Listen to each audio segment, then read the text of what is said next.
어제 그 나 혼자 산다라고 하는 TV를 보다 보니까 그 연애 세포의 그 상태를 이렇게 알아보는 10가지의 질문이 있더라고요. 그런데 그 10가지의 질문 중에 일곱 여덟 가지가 해당이 되면 연애 세포가 죽은 거랍니다. 그래서 연애 세포 사망. 그다음에 4가지에서 7가지 정도가 해당이 되면 연애 세포가 지금 잠자고 있는 거랍니다. 그리고 1가지에서 한 3가지 정도가 해당이 되면 그게 이제 연애 세포에 아무런 이상이 없는 상태라고 이야기를 합니다. 그 중에서 보면 뭐 오늘 이렇게 눈 오는 날 교회에 이렇게 솔로로 앉아 있는 뭐 이런 것들도 연애 세포의 사망 중에 하나가 아닐까라고 하는 생각을 한번 해봅니다. 굉장히 우리가 아름다운 날, 여러분 또 예배 자리에 오신 이 귀한 모임이 하나님께 영광이 되고 우리에게 큰 은혜의 시간이 될 수 있었으면 좋겠습니다. 순종할 마음이 생기지 않는다면이라고 하는 제목으로 하나님의 말씀으로 은혜를 나누어 보려고 합니다. 하나님께서 인간을 창조하실 때에 인간에게 주신 저는 귀한 선물이 있다라고 생각을 합니다.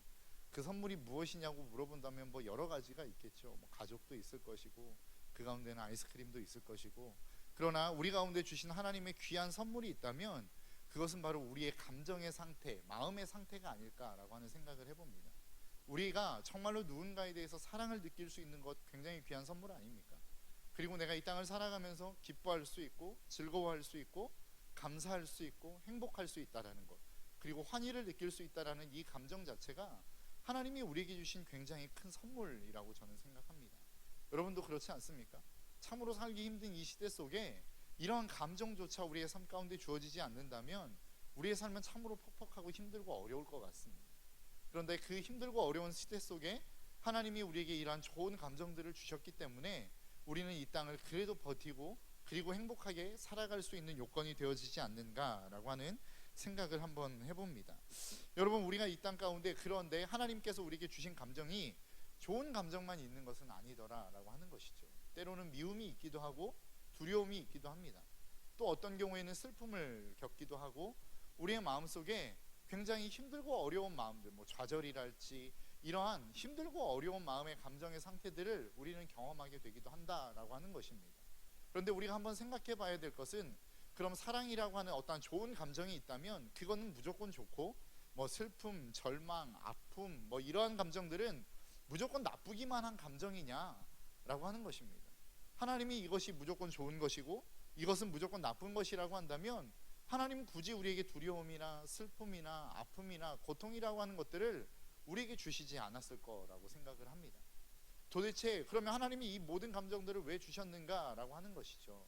그것은 하나님께서 우리에게 주신 이 감정을 도대체 어떤 대상을 향하여 사용할 때 그것은 유익이 되기도 하고 그것은 또 우리에게 독이 되기도 한다라고 하는 것입니다. 여러분, 사랑이라고 하는 감정을 하나님이 우리에게 주신 지체를 향하여 사용하기 시작할 때 그 사랑은 참으로 행복하고 좋은 감정이 되겠죠. 그 반면에 정말로 그 사랑이라고 하는 감정을 죄라고 하는 곳에 우리가 쏟기 시작한다면 그 사랑의 감정을 결코 좋은 것이라고 이야기할 수 없다라는 것입니다. 슬픔도 마찬가지입니다. 여러분, 슬픔이 무조건 나쁘기만 한 것입니까? 저는 그렇다고 생각하지 않습니다. 두려움이라고 하는 게 무조건 나쁘지만 않다라는 것이죠. 왜 그렇습니까? 두려움이라고 하는 감정이 있어야만 내가 하나님을 경외할 수 있고 그 죄를 대면했을 때에 그 죄악을 이길 수 있는 힘이 생기기 때문에 그렇습니다. 그러니까 어떤 감정이 좋고 나쁘다, 이거는 그 감정에 대해서 그것이 무조건 좋다, 이것은 무조건 나쁘다라고 이야기할 수 없는 것은, 그것은 내가 그 대상에 대해서, 어떠한 대상에 대해서 이 감정을 사용하느냐에 따라서 완전히 다른 결과물을 만들어낼 수 있기 때문에 그렇다라는 것입니다. 여러분, 우리가 이 땅을 살아가는 가운데 정말로 그 우리의 삶 속에서 하나님이 주시는 그 감정을 가지고 살아갈 때에 그 감정이 우리의 인생 가운데 정말로 중요한 이유 중에 하나가 무엇일까요? 신앙생활을 하는 데 있어서 그 신앙이라고 하는 생활 가운데 감정이 우리에게 미치는 가장 큰 영향이 도대체 무엇일까라고 하는 것입니다. 저는 그것은 하나님으로 하여금 우리의 삶의 결단의 자리로 더 가까이 나아가게 하는 원동력을 우리에게 제공한다라고 하는 생각을 해봅니다. 여러분, 우리가 수련회를 진행했죠. 그리고 일주일이 지났습니다. 여러분, 일주일이 지난 이 상황 속에서 여러분들은 그 수련회에 대한 감격과 기쁨을 여전히 가지고 계십니까? 수련회에 대해서 설문조사를 저희가 마지막 날에 했습니다. 근데 설문조사를 보니까 만족도 조사의 맨 마지막 만족도 조사에서 10점 만점 중에 나는 이 수련에 10점 만점을 주고 싶다라고 한 청년이 몇 퍼센트였냐면 40.9%였습니다. 그리고 9점을 준 사람이 21.2%, 8점을 준 사람이 27.3%였습니다. 그러니까 8점 이상을 준 사람이 89.4%, 그러니까 어떻게 보면 90%에 가깝죠. 그러니까 다른 말로 이야기하면 이번 수련회는 좀 만족했던 것 같다라고 하는 결론을 내릴 수 있을 것 같습니다. 뭐 어떤 사람은 뭐 어떻게 그렇게 거기에다가 나쁘다고 써요? 뭐 이런 사람이 있을 수 있지도 모르겠지만, 만약에 그런 사람이 있다 하더라도 여러분, 이게 웃긴 이야기인가요? 죄송합니다. 그런 이야기가 있을 수 있다 하더라도 여러분, 그러한 어떤 통계적인 자료를 놓고 보면 괜찮은 수련회였던 것 같습니다. 특히나 특강이나 어떤 집회들이 좋았다라고 하는 의견들이 참 많았던 것 같습니다. 여러분, 그 은혜 속에서 여러분 지금 얼마나 많은 은혜를 가지고 살아가고 계십니까? 여러분들이 그 은혜를 받은 은혜를 가지고 많은 사람들이 이야기하는 것들을 들었습니다. 저는 이제 뭐 새벽을 깨우겠습니다. 뭐 하나님과 함께 교제하는 시간을 갖겠습니다. 날마다 그렇게 하나님과 동행하는 삶을 살아가도록 하겠습니다. 삶으로 주님을 증거하는 삶을 살겠습니다. 뭐 이러한 결단들을 했단 말이죠. 그런데 왜 그러한 결단들이 가능했느냐라고 하는 것입니다. 여러분, 지금 그러한 결단하라고 하시면 할 수 있겠습니까? 잘 못하실 겁니다. 왜요? 내 감정의 상태가 그렇지 않거든요. 그럼 왜 그 수련회를 마치고 난 이후에는 그러한 결단들이 일어날 수 있었을까? 그것은 바로 내 마음의 감정의 상태가 그것을 결단하게끔 만드는 감정의 상태로 채워져 있었기 때문에 그렇다는 것입니다. 그래서 우리가 우리의 신앙생활에 있어서 그 신앙 안에서 기쁨, 행복을 누린다고 하는 것은 굉장히 중요한 일입니다. 왜 그렇습니까? 내가 하나님 앞에 더 많은 순종의 자리로, 더 많은 결단의 자리로 나아갈 수 있는 원동력을 제공하기 때문에 그렇습니다. 그래서 우리가 늘 은혜 받아야 된다라고 이야기하지 않습니까?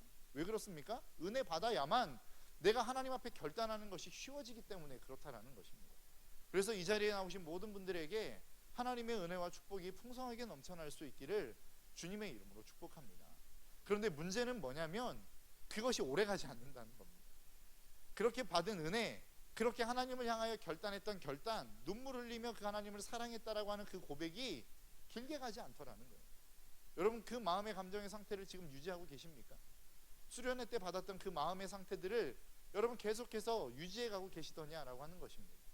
그런데 문제는, 더 큰 문제는 뭐냐면 우리가 그렇게 신앙생활을 하는 데 있어서 기쁨과 즐거움으로 하는 신앙생활보다 우리의 마음이 좋지 않은 상황 가운데서 신앙생활하는 경우들이 더 많다라는 것입니다. 여러분, 그렇지 않습니까? 여러분들이 신앙생활하는 가운데 여러분들의 마음의 상태를 한번 점검해 보십시오. 나는 정말로 기쁨과 감사함과 행복함으로 신앙생활하는 것이 더 많은지, 아니면 내 신앙생활에 있어서 어쩔 수 없어서, 할 수 없어서 전에 가졌던 그 은혜가 여전히 남아있긴 하고 깨달음은 있는데 지금은 그 깨달음이 없고 은혜가 없는데 내가 그런 하나님 앞에 나아가지 않으면 내가 받을 축복을 누리지 못할까 봐, 아니면 하나님으로 말미암아 내가 정말로 어떠한 죄, 어떠한 징계를 받을까 봐 어쩔 수 없어 찾아 나오시는 경우들이 더 많으신 거예요. 저는 제 신앙을 놓고 보면 후자가 더 많은 것 같습니다. 정말로 수련회를 마치고 난 어떤 그 이후의 기쁨, 그건 얼마 가지 못합니다. 그리고 또 무엇을 기다립니까? 그 다음에 수련회를 또 기다리는 것이죠. 이게 계속해서 반복되는 우리의 모습 아니더냐라고 하는 것입니다. 여러분, 오늘 본문의 말씀을 보면 하나님이 모세를 찾아가셨습니다. 그리고 모세에게 하나님이 주실 사명을 허락하셨어요. 그런데 문제는 뭐냐면 모세가 그 하나님의 말씀 앞에 순종할 마음이 없는 겁니다. 순종하고 싶지 않은 거예요. 여러분, 오늘 본문만 봐도 그렇지 않습니까? 이미 이 말씀은 어디서부터 시작되는 거냐면 출애굽기 3장에서부터 시작되는 겁니다. 하나님이 떨기나무 가운데 타지 않는 불꽃으로 나타나셨습니다. 그리고 모세에게 명령하셨어요. 모세와 함께 대화하셨어요. 여러분, 이 이야기만 봐도 굉장히 대단한 이야기 아닙니까? 여러분, 우리가 한 번쯤은 꿈꿔보는 하나님을 향한 응답 아니더냐라고 하는 거예요. 여러분, 하나님이 여러분들에게 찾아가셔서 누구야 뭐 이렇게 부르시면 여러분들의 마음이 막 감격이 되지 않겠습니까? 오, 하나님이 나를 찾아오셨어, 하나님이 나를 만나주셨어, 나 하나님의 음성 들었다, 막 이렇게 자랑하고 다니지 않겠느냐라고 하는 거예요. 그것만으로도 감격이 될 것인데 하나님이 모세에게 사명을 주셨다고요. 그럼 이건 뭐 세상이 천지개벽할 일 아니겠습니까? 그런데 문제는 뭐냐면 모세는 기쁘지 않았어요. 모세는 즐겁지 않았어요. 모세는 행복하지 않았어요. 그런 하나님의 음성이 들려왔고 우리가 그토록 갈망하는 하나님의 비전, 하나님의 사명, 이것들을 우리가 날마다 기도하고 외치지 않습니까? 그 기도하고 외치는 그 외침 속에 하나님이 찾아오셨음에도 불구하고 모세가 행복하지 않았다고. 여러분, 우리의 삶이 그럴 수 있습니다. 하나님을 갈망하고 하나님을 기대하고 하나님을 소망하지만 정작 하나님이 우리의 인생 가운데 찾아오실 때에 그 찾아오심이, 그리고 우리에게 말씀하시는 그 하나님의 음성이 우리에게 기쁘지 않을 수 있다고, 그것이 행복하지 않을 수 있다라는 말입니다. 그러면 그때에는 우리가 어떻게 해야 될 것이냐라고 하는 거예요. 다른 대안을 말씀드리고 싶지만 결론은 이미 정해져 있는 것 같습니다. 어떻게 해야 되죠? 그럼에도 불구하고 순종해야 되는 겁니다. 그게 결론입니다. 여러분, 우리의 인생 속에 우리가 하나님의 말씀을 따라가는 것은 우리가 기쁘기 때문에 따라가기도 합니다. 그런데 문제는 뭐냐면 기쁘지 않을 때는 어떻게 할 거냐는 거예요. 기쁘지 않을 때에는 우리가 순종하지 않아도 되느냐? 아니요, 그렇지 않습니다. 성경은 우리에게 그렇게 말씀하고 있죠. 성경은 우리에게 기쁠 때나 슬플 때나 하나님의 말씀을 언제나 순종해야 될 것들을 우리에게 말씀하고 있다라는 겁니다. 하나님이 예레미야 선지자에게 이스라엘 백성들에게 가서 선포하라는 겁니다. 어떠한 선포요? 이 이스라엘 백성이 멸망할 것이다. 바벨론에게 멸망당할 것이다. 너희들은 그들에게 항복해라. 선포하라는 겁니다. 그런데 선포해 봤어요. 문제는 뭐예요? 그곳에 있는 고관들이 자기를 핍박하기 시작하는 겁니다. 막 성전뜰에 가두기 시작하고 막 더 깊게는 막 웅덩이에다가 집어 던지기도 하고 죽을 위험에 넘기기도 하고 막 이런 고통을 당하는 거예요. 그래서 예레미야가 하나님 앞에 항변합니다. 하나님, 나 하나님의 말씀 선포했는데 너무나도 힘들고 어렵습니다. 사람들이 나를 죽이려고 합니다. 나를 대적합니다. 그때 다시 한번 그 하나님께로부터 받은 예레미야의 응답이 무엇이었습니까? 내가 정말로 이 말씀을 전하고 싶지 않은데 전하지 않고 입을 다물고 있으면 내 마음이 타는 것 같아. 내가 어쩔 수 없이 또다시 나아가 복음을 전한다. 이게 예레미야의 고백 아니었습니까? 여러분, 우리의 신앙이 그런 거라고요. 우리가 어떠한 하나님의 말씀 앞에 순종하며 나아가는 이 자리 속에 행복을 가지고 그 순종의 자리로 나아갈 수 있습니다. 그런데 더 많은 경우에는 그것이 기쁘지 않아도 나아가서 하나님의 말씀을 따라 순종하며 살아가야 될 모습들이 더 많이 있다고요. 그것이 우리의 삶이라는 것입니다. 저와 여러분들의 인생 속에 어떤 상황에서든 하나님 앞에 순종의 자리로 나아갈 수 있는 저와 여러분들의 삶이 될 수 있기를 주님의 이름으로 축복합니다. 여러분, 우리가 기쁠 때에도 하나님은 하나님이시지만 우리가 여전히 슬픔과 좌절 가운데 있을 때에도 하나님은 하나님이시라는 사실을 저와 여러분들이 잊지 않고 나아갈 수 있기를 주님의 이름으로 축복합니다. 그런데 제가 이 이야기를 드리려고 하는 것이 아니라, 그럼 도대체 내 마음속에 그 기쁨으로 순종하지 못하게 하는 그 모습은 도대체 무엇이냐라고 하는 겁니다. 왜 내가 하나님 앞에 이것을 순종함을 향하여 나아가는데 이것이 기쁨이 되어야 되고 행복이 되어야 된다라고 하는 사실을 다 알고 있는데 왜 실질적으로 우리의 삶 속에서는 이게 행복이 되지 않고 기쁨이 되지 못하더냐라고 하는 것입니다. 그 이유는 간단합니다. 하나님이 아닌 나를 바라보고 있기 때문에 그렇습니다. 명령하신 분은 하나님이신데 나는 여전히 나를 바라보고 있기 때문에 그렇다라는 것이죠. 오늘 보면 10절에 이렇게 이야기합니다.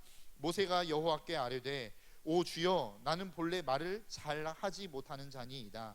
주께서 주의 종에게 명령하신 후에도 역시 그러하니 나는 입이 뻣뻣하고 혀가 둔한 자니이다. 지금 모세가 뭐라고 이야기하는 거예요? 하나님, 나를 보내시겠다라고 말씀하고 있는데 나는 그럴 수 없는 사람이에요. 주님이 아시잖아요. 나는 입이 뻣뻣하고 혀가 둔한 사람입니다 라고 하나님 앞에 지금 항변하고 있는 거라고요. 여러분, 하나님이 이 사실을 몰랐을까요? 지금 40년이라고 하는 시간 동안 날마다 양과 이야기하면서 여러분 어떤 논리라든지 그가 배웠던 애굽의 학식이라든지 이것들이 다 사라졌다라고 하는 사실을 주님이 몰랐을까요? 그리고 모세의 그 상황, 모세의 마음 상태를 주님이 몰랐겠느냐라고 하는 겁니다. 여러분, 모세의 마음의 상태를 한번 생각해 보십시오. 모세의 마음의 상태가 어떠했겠습니까? 40년이라고 하는 시간 동안을 최고의 궁에서 보낸 사람입니다. 그곳에서 학식, 무예, 정치, 경제, 사회라고 하는 엄청난 모든 것들을 40년이라고 하는 시간 동안 다 습득했던 사람이라고요. 그런데 그 엄청난 것을 경험했던 사람이 어디로 떨어져 버렸습니까? 광야라고 하는 나락으로 떨어져 버린 것입니다. 여러분, 원래 광야에서 살다가 광야에서 80년을 산 사람은 큰 좌절감이 없습니다. 그런데 좋은 것들을 경험했던 사람이 가장 낮은 밑바닥으로 추락하기 시작하면 그 비참함은 더한 거 아닙니까? 모세가 그런 상황이었다고요. 가장 좋은 것들을 맛봤다가 가장 낮은 자리로 온 지금 그 상태가 모세의 상태였다고요. 그러면 그 좌절감과 실망감이 얼마나 컸겠느냐라고 하는 것입니다. 그 삶 가운데 찾아가셔서 주님이 말씀하는 겁니다. 이스라엘 백성을 이끌어내라. 여러분, 우리의 상황 아닙니까? 여러분, 우리의 삶이 우리의 상황이, 우리의 마음의 상태가 너무나도 많은 좋은 사람들, 좋은 환경들, 성공한 사람들의 케이스를 많이 본 거 아니에요? 날마다 우리의 비교의 대상이 어디입니까? 뭐 좋은, 뭐 내 친구 엄마, 아들은 엄친아라고 우리가 보통 이야기하지 않습니까? 날마다 좋은 사람과 비교를 당하는 거예요. 그러니까 우리는 어때요? 날마다 좌절감, 열등감에 사로잡혀 있을 수밖에 없는 사람들 아닙니까? 그때 하나님이 우리에게 찾아오시는 거예요. 사랑한다라고 말씀하고 계시고 내가 너를 통하여 놀라운 일들을 이룰 거라고 말씀하고 있는 거예요. 그런데 어때요? 우리는 여전히 나의 상황을 바라보는 겁니다. 내 모습을 바라보는 겁니다. 에이, 하나님 나는 안 돼요. 하나님 나 말고 저 사람 시키세요. 저 사람은 할 수 있을 것 같아요. 그게 우리의 모습 아니더냐라고 하는 거예요. 그런데 주님이 이 자리에서 우리가 머물러 있기를 하나님은 원하시지 않는다는 거예요. 그럼 도대체 이 모세를 이 상황 가운데 묶어두고 있는 그것은 무엇이더냐라고 하는 것이죠. 그게 바로 과거라는 것입니다. 그 과거의 현실, 그 과거의 어떠한 경험들이 모세를 지금 이 상황, 하나님이 우리에게 명령하시는 하나님의 사명의 자리로 나아가지 못하도록 묶어놓고 있는 거라고요. 그래서 크리스찬에게 있어서 정말로 우리가 믿음으로 말미암아 얻어질 수 있는 가장 큰 축복이 무엇인 줄 아십니까? 과거로부터 벗어날 수 있는, 자유할 수 있는 축복이라는 것입니다. 여러분 과거로부터 자유하십니까? 여러분들의 인생이 과거로부터 해방되어지셨습니까? 과거의 어떠한 열등감으로부터, 아니면 과거의 어떠한 좋지 않은 기억으로부터 여러분 해방되어져 가고 계시더냐라고 하는 것입니다. 그 과거가 여전히 나의 발목을 붙들고 있다면 우리는 아직 믿음의 사람이 아닐 가능성이 높다라는 것입니다. 여러분 제가 사역자이다 보니까 그런 것들을 경험하지 않습니까? 사역지를 옮겨 다니다 보면 제가 그 사역지에서 어떤 불만들이 생기기 시작하더라고요. 아, 이거는 좀 이렇게 됐으면 좋겠는데, 아, 이건 좀 아쉽다. 이 부분들은 조금 너무나도 아쉬운 부분이다 라고 하는 생각들이 있습니다. 그런데 가는 교회들마다 그런 부분들이 있는 것 같아요. 그런데 더 재미있는 것은 무엇이냐면 그 내가 사역하던 사역지를 떠나 다른 사역지로 가면 그 사역지에도 동일한 불만은 아니지만 다른 종류의 불만들이 생기기 시작합니다. 그러다가 제 마음에 드는 생각이 무엇인 줄 아십니까? 아, 지난 교회는 좋았었는데. 참 신기하죠? 지금까지 계속 불만을 가지고 있다가 이 교회로 넘어왔어요. 그런데 이 교회에 불만이 생기면서 나타나는 현상이 뭐냐면, 아, 저 교회는 좋았었는데. 그 교회가 진짜 좋았던 겁니까? 그렇지 않습니다. 그 교회가 좋았던 게 아니라 지금 이 상황, 내가 이 맞이하고 있는 이 현실이 좋지 않다라고 이야기할 수밖에 없는 자기의 합리화를 하고 있는 거라고요. 그거는 나를 지금 과거에 묶어두고 지금 현실 속에서 역사하실 하나님을 제한하고 있는 모습이라는 것입니다.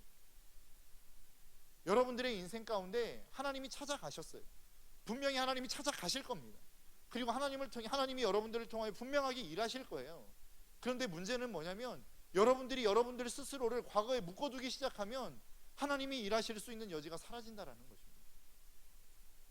기쁨으로 일할 수 있는 그 여지들이 우리의 삶 가운데 사라진다라는 거예요. 그래서 그리스도인의 특권은 무엇입니까? 지금 현재 있는 이 상황 속에서 하나님이 나에게 주시는 가장 좋은 것들을 바라볼 수 있는 눈이 열리는 것이 그리스도인이 가질 수 있는 축복이라는 사실들을 저와 여러분들이 잊지 않으셨으면 좋겠어요. 여러분, 왜 우리가 하나님의 사명을 감당할 수 못합니까? 왜 하나님이 우리에게 말씀하심에도 불구하고 왜 우리가 그 사명들을 감당하며 나아가지 못합니까? 내가 건강하지 못하기 때문에 그렇습니다.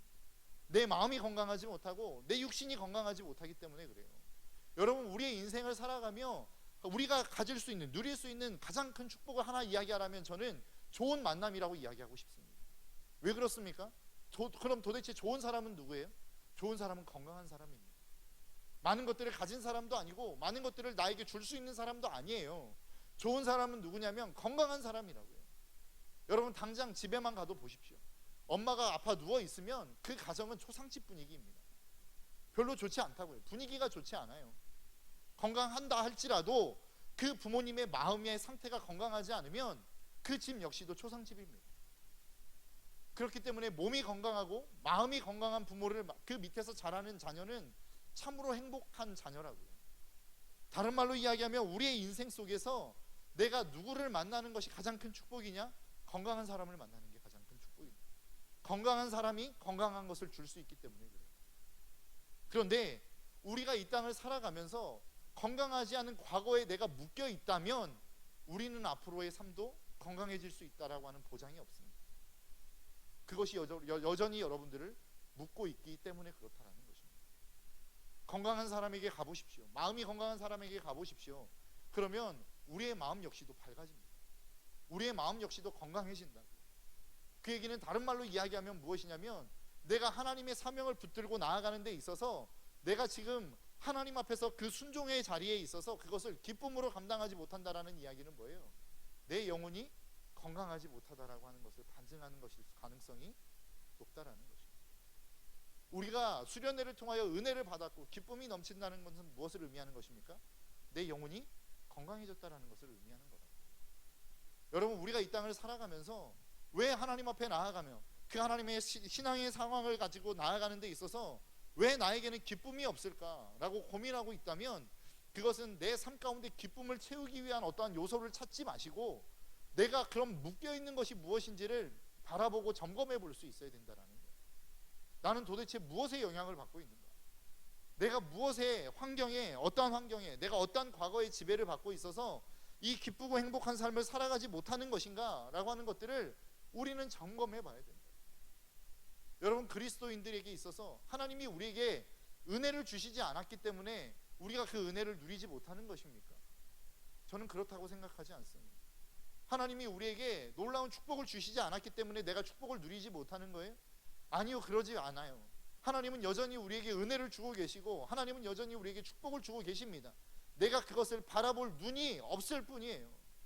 시편 8편 1편에서는 이렇게 이야기합니다. 다윗의 고백이에요. 여호와 우리 주여, 주의 이름이 온 땅에 어찌 그리 아름다운지요, 주의 영광이 하늘을 덮었나이다. 다윗이 지금 고백하는 게 뭐예요? 하나님의 영광이 온 땅을 덮었대요. 그런데 그 다윗이 보고 있는 땅과 우리가 보고 있는 땅이 다른 땅입니까? 똑같은 땅 아니에요? 그런데 왜 다윗은 그 땅을 아름답다고 이야기하는데 우리는 그 땅을 아름답다고 이야기하지 못하더냐라고 하는 겁니다. 그런데 다윗이 고백이 거기에서 그치지 않고 3절과 4절에서 이렇게 이야기합니다. 주의 손가락으로 만드신 주의 하늘과 주께서 베풀어 두신 달과 별들을 내가 보오니 사람이 무엇이기에 주께서 그를 생각하시며 인자가 무엇이기에 주께서 그를 돌보시나이까. 다윗이 지금 뭐라고 이야기하는 거예요? 주님의 손가락으로 만드신 그 달과 별, 그것들을 내가 지금 본다는 거예요. 그리고 난 다음에 바로 이어져 나오는 고백이 뭐예요? 사람이 무엇이기에 주께서 저를 생각하시며 인자가 무엇이기에 주께서 저를 권고하시나이까. 이 이야기는 무엇입니까? 내가 하늘의 달과 별을 봤는데 그 달과 별이 하나님이 나를 위하여 창조하신 거라는 게 느껴지더라는 겁니다. 하나님이 그 달과 별을 나를 위해서 창조하셨고 나를 위로하기 위해서 창조하셨고 나를 사랑하기 위해서 창조하신 게 너무나도 극명하게 느껴지더라는 거예요. 한번 생각해 보십시오. 다윗이 봤던 그 달이 우리가 보고 있는 달과 다른 달입니까?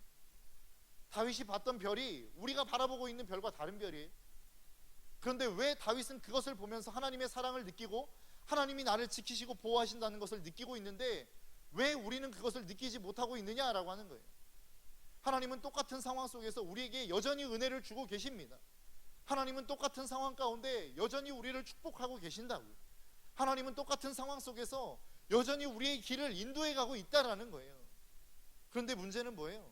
내 마음이 건강하지 않고 내 생각이 건강하지 않고 내 영혼이 건강하지 않아서 하나님이 아닌 나 자신을 바라보고 있기에 그것을 바라보지 못하는 것뿐이라고.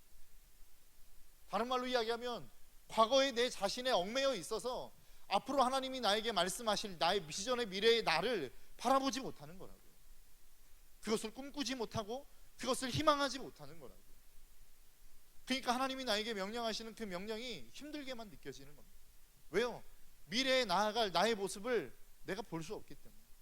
내가 이렇게 순종하며 나아가면 하나님이 나에게 어떻게 일하시고 어떻게 역사하실지가 보이지 않기 때문에 그것이 힘들게만 느껴지는 것이다. 여러분들의 인생 속에 여러분 하나님이 보이십니까? 우리의 인생이 정말로 순종할 마음이 생기지 않는 것은 하나님이 보이지 않기 때문입니다. 하나님의 역사가 보이지 않고 하나님의 손길이 보이지 않고 나를 향하여 그려주시는 하나님의 청사진이 보이지 않기 때문에 순종할 마음이 들지 않는 거예요. 그렇다고 내가 순종하지 않으면 어떻게 되는 것입니까? 여전히 우리는 그 자리에 머물러 있을 수밖에 없는 거예요. 여러분, 우리가 모세의 모습들을 다 봐서 알고 있겠지만 여러분, 처음에 모세가 이렇게 힘들고 어렵게 순종하며 나아갔습니다. 그런데 그가 광야로 나아가 이스라엘 백성을 40년 동안 이끌어 갈 때에도 여전히 그 순종이 어려웠습니까? 하나님이 명령하시는 명령 앞에 순종하는 것이 어려웠습니까? 그렇지 않았습니다. 여러분, 우리가 순종이 어려운 이유는 순종해 본 경험이 적기 때문에 그렇습니다. 다른 말로 이야기하면 순종해 본 경험이 적어서 하나님을 경험해 본 경험이 적기 때문이라고요. 하나님을 경험해 보면 어떤 생각이 듭니까? 아, 하나님이 이런 것까지도 일하시네. 아, 하나님께서 이런 것까지도 역사하시네. 그러면 다른 것들 가운데도 하나님이 역사하시겠지? 이런 생각이 들지 않겠습니까? 여러분, 내비게이션이라고 하는 것도 우리가 수많이 이야기 들어서 다 알고 있죠. 내비게이션 찍어 놓으면 그 말만 잘 듣고 가면 우리의 목적지가 나옵니다. 그런데 목적지에 도착하지 못하는 경우들이 있어요. 저희가 결혼해서 저희 아내와 2번 정도 정말로 전혀 엉뚱한 곳에 도착한 경험이 있습니다. 한 번은 제주도 이제 아이들 승마 때문에, 휴가 때 승마 때문에 제주도 승마장을 딱 찍고 갔는데 도착지에 도착했습니다 라고 했는데 어떤 뭐 산기슭 댐밖에 없는 거예요. 여기 도대체 뭐야 막 이러고 있는데 목적지를 잘못 찍은 거죠. 그리고 한 번은 강원도 인제를 가려고 자작나무 숲 이렇게 찍고 갔는데 쭉 가서 목적지에 도착했습니다 라고 이야기했는데 산 바로 그 밑에 등 아무도 없는 개만 짖고 있는 그러한 곳에 도착한 겁니다. 여러분, 우리가 이 땅을 살아가며 목적지를 찍으면 그 목적지로 이 내비게이션이 안내하는 것처럼 여러분, 우리가 이 땅을 살아가는 가운데 하나님의 말씀을 따라 쫓아 살아가면 여러분, 그 하나님의 말씀은 하나님께서 우리를 인도해 가시고자 하는 목적지로 안내를 하십니다. 그런데 문제는 뭐냐면 우리가 목적지를 간혹 잘못 찍을 때가 있다는 거예요. 앞에서도 여러분들에게 말씀드린 것처럼 여러분, 우리가 정말로 하나님을 신뢰하고 그 하나님을 바라보는 눈이 열려 그 하나님 앞에 순종하며 나아가기 시작하면 하나님은 한 채 오차 없이 우리를 하나님이 인도해 가시고자 하는 우리의 목적지로 이끌어 가신다는 거죠. 그런데 그 목적지가 내가 되고 내 생각이 되고 내 과거의 미래의 나의 모습이 되어서 여전히 그 안에 묶여 있으면 어떻게 되는 겁니까? 하나님이 인도해 가시고자 하는 목적지가 아닌 전혀 다른 목적지 가운데로 내가 서 있는 것을 경험하게 되어진다는 것입니다. 여러분, 하나님은 우리에게 자유의지라는 것을 주셨어요. 그래서 하나님은 우리의 마음을 막 깨부시고 들어오시는 하나님이 아니라고요. 내가 여전히 내 과거를 붙잡고자 안간힘 쓰면 하나님은 억지로 그것을 놓게 하시는 하나님이 아니라는 사실을 여러분 잊지 않으셨으면 좋겠어요. 여러분, 하나님을 경험하며 살아가고 계십니까? 여러분, 날마다 그 하나님의 영광을 맛보며 살아가고 계십니까? 하나님의 임재를 맛보며 살아가고 계십니까? 그렇다고 한다면 참으로 축하드릴 일입니다. 계속해서 그러한 삶을 살아가시기를 축복합니다. 그런데 내가 만일 하나님의 영광과 임재를 맛보지 못한 그러한 삶을 살아가고 있다면, 그래서 하나님의 음성이 들려와도 그것이 나에게 불편으로만 느껴지고 있다면 내가 지금 무엇에 사로잡혀 있는지를 점검해 볼 수 있어야 된다는 거예요. 나의 과거의 모습에 지금 사로잡혀 있는 것은 아니지. 과거의 패배의식, 과거의 잘못되어진 생각들, 과거에 나를 그렇게 힘들게 하고 괴롭게 했던 그 생각 속에 여전히 내가 사로잡혀 있어서 하나님이 너 할 수 있어, 내가 함께 할게, 내가 너를 도울게 라고 말씀하심에도 불구하고 하나님 나는 안 돼요, 나 말고 다른 사람 좀 보내주세요 라고 이야기하는 우리의 모습이 아닌지 우리는 스스로 점검해 볼 수 있어야 된다는 거예요. 믿음은 무엇입니까? 시선을 나로부터 옮겨 하나님께 내 시선을 고정하는 것입니다. 그게 믿음이에요. 안 될 것 같지만 나의 과거의 어떤 경험 속에 놓고 봤을 때 나는 절대 그 일을 이룰 수 없는 사람이지만 하나님이 이루시겠다라고 약속하셨고 하나님께서 이루시겠다라고 말씀하시기에 여전히 안 될 것 같지만 순종하며 나아가는 것이 믿음이라고요. 여러분, 될 것 같아서 순종하는 것은 누가 못합니까? 아, 이렇게 하면 될 것 같아, 계산기 두드려서 그 계산이 딱 나와서 순종하는 것 누가 못하냐고요. 하나님이 우리에게 요구하시는 믿음, 하나님이 우리에게 요구하시는 순종은 그러한 순종이 아니라는 것입니다. 안 될 것 같지만 그럼에도 불구하고 그 하나님을 신뢰하며 나아가는 그 믿음을 하나님은 저와 여러분들에게 요구하고 있다는 사실을 잊지 않으시기를 주님의 이름으로 축복합니다. 오늘 말씀의 결론은 하나입니다. 내가 순종할 마음이 없다 할지라도 우리는 순종하는 것입니다. 그게 그리스도인의 삶입니다. 그런데 그것을 가능하게 하는 것은 나에게 시선을 맞추어지면 내가 내 시선을 나의 자신에게 맞추고 내 과거에 맞추면 절대 그 순종은 있을 수 없습니다. 하나님께 여러분들의 시선을 맞추십시오. 하나님을 신뢰하십시오.